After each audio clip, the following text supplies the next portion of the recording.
náà ni ó báyìí náà ni àní báyìí náà lérè wa àti sọ pé báyìí náà ni àní báyìí náà lérè wa Bisi Ologe Show lè tó Alábí Akẹ́wà jẹun bẹ́ẹ̀ bá ti gbé síbẹ̀ Jíbọ́lá ẹ fi sílẹ̀ bẹ́ẹ̀ ẹ̀hún ẹjọ́ wà bẹ́ẹ̀ ẹ̀hún ẹ má gbé kúrò Jíbọ́lá o tóró ń kọ́ nínú gbọ́n òye ń bẹ níbẹ̀ Jíbọ́lá Bisi Ologe Show lè tó báyìí náà ni o.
Excuse.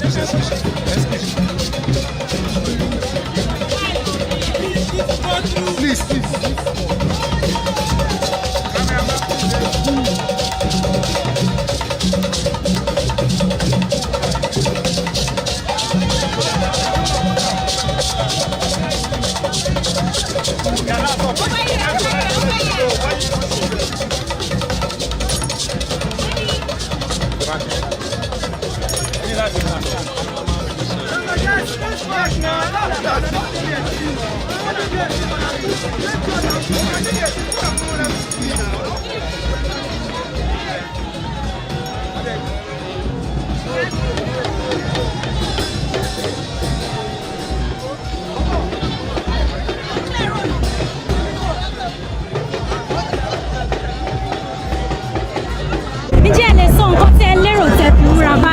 Tóyìn náà ni mo rí lò mo wo Tóyìn mo wo múra ẹ̀ nínú fíìmù ẹ̀ ìjàkùmọ̀ mo níyàn mo gbọ́dọ̀ múra bí Tóyìn mo gbọ́dọ̀ wà bí Tóyìn so it's just trying to it's Tóyìn inspired you know.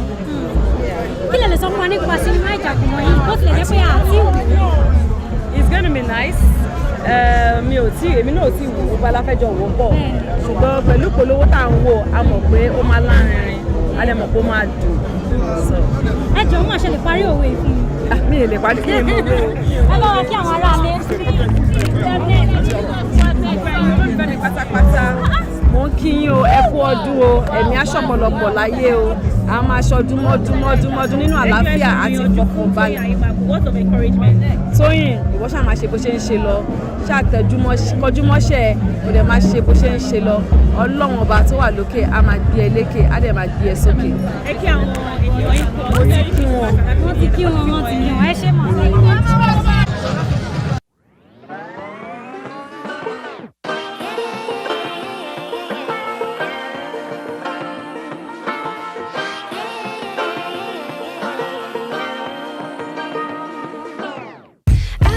Be educated, but I'm so frustrated. Hello to my loneliness. I guess that ignorance is bliss. Take me back to before the new. Rewind, take it out of cue. Innocence can be a young man's game. Signed up for the hall of shame. I wish I knew how much I miss.